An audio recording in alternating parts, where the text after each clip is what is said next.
Welcome to Recovery TV. Did you know women can get addicted to porn and it also causes other physiological conditions? There's more on that coming up, so stay with me.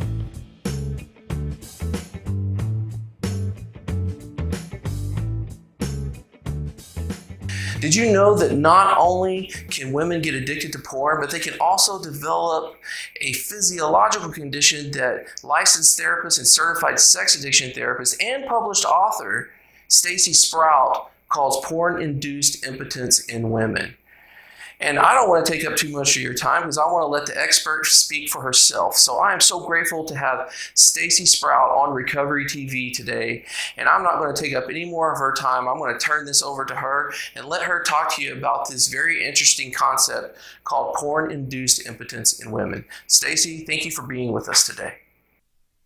Thanks, Josh, for having me on Recovery TV to talk about what porn-induced impotence in women, or P.I.I.W, really is.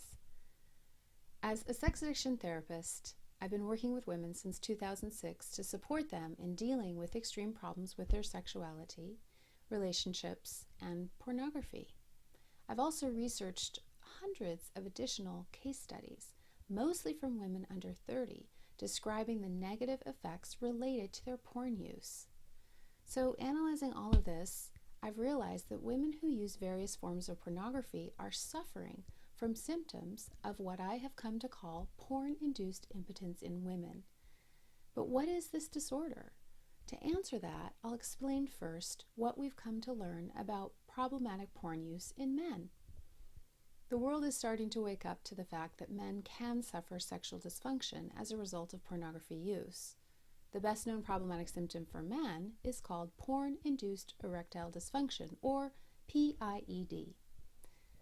But the most common porn-induced sexual dysfunction reported in male case studies thus far is difficulty climaxing during partnered sex, also called delayed ejaculation. Now, one startling peer-reviewed research study on P.I.I.W.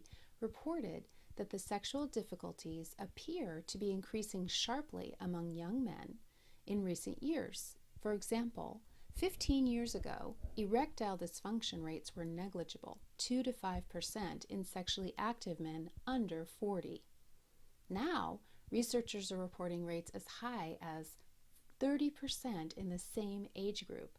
Many of these men are able to attain erections and ejaculate when viewing porn, but experience sexual dysfunctions like difficulty climaxing, low sexual desire, sexual dissatisfaction, and erectile dysfunction during partnered sex.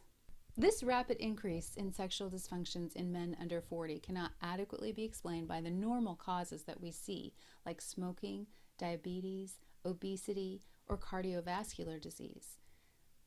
The factors have not increased proportionally, but what has changed, a major change in men's sexual environment, has been the advent of streaming pornography at the end of 2006. We know that a generation of young men, mostly under 40, are beginning to recognize the connection between their sexual problems and their porn use, and they're talking openly about it.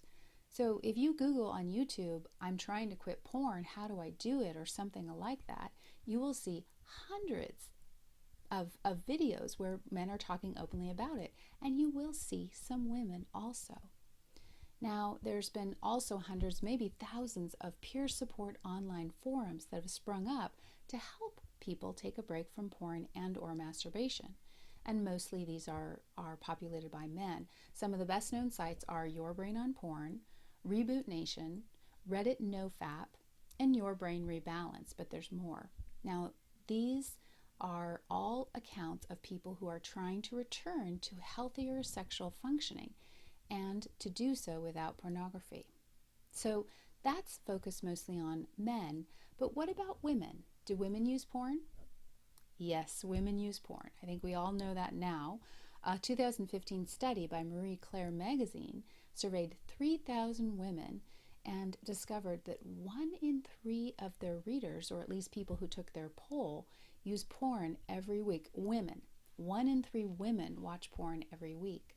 So the majority of those women do feel concerned about their porn use.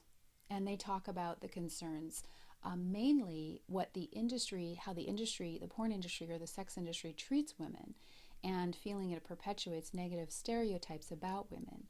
They're also concerned that it's something secretive and they don't want anyone to know about their porn use. They're concerned that men seem to conflate porn with real life sex, so if they're having partner sex with men, it's seen as the same as what happens in pornography. Women are concerned because they feel embarrassed or ashamed about their porn use. They don't feel like they should need it, but they do sometimes, or they're just watching to please someone else. Everyone agrees that porn use is on the rise for women, whether it's anti-porn researchers or the porn industry itself. And accessibility is a key part of this. It's so easy to get porn today. Women can see more nudity in 5 minutes than their grandmothers could see in a lifetime. And porn is being targeted toward women as a new market, a possibility for expansion. So back to porn-induced impotence in women. Porn-induced impotence in women can occur whether there's a problem with porn use or it reached the extreme of porn addiction. And it can definitely, either way, cause harm to women's emotional development, their sexual development, their self-esteem, and their relationships with others. It is the feminine correlate to porn-induced sexual dysfunctions in men that we're seeing so much of. Women are less likely to talk about this, which is why I wanted to get the word out about it. Here are 20 symptoms of porn-induced impotence in women.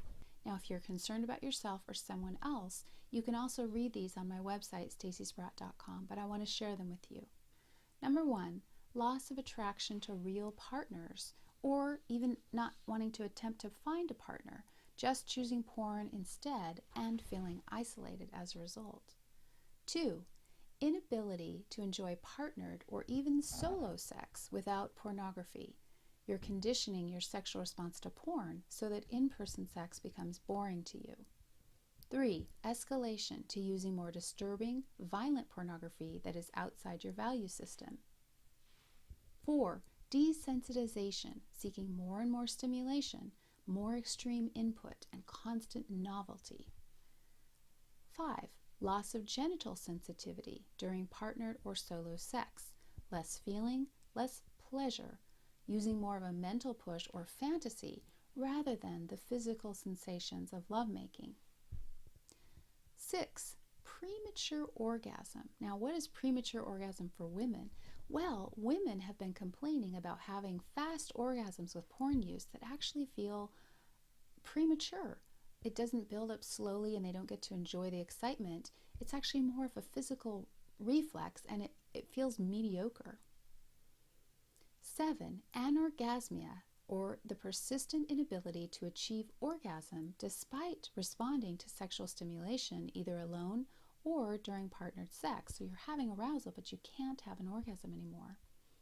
8, feeling a sense of insecurity and competition with the women that you see in porn, and constantly comparing yourself to all other women. Are you better? Are you worse? And feeling less than. 9, changing your appearance to move toward the unrealistic body standards of pornography. For example, doing things that you wouldn't normally do, but you are trying to keep up with porn by getting labial surgery, breast surgery, anal bleaching, waxing. And there's an article out about how a trend in teen girls is porn-inspired plastic surgery. Number 10, dependence on porn use to relax, to get to sleep every night, to get up in the morning, to deal with stress.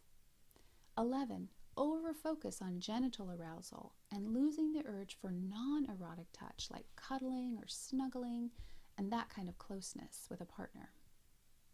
12, absorbing extreme or non-authentic fantasies from what you see in porn, so outside-in fantasies, and then looking for this in real life.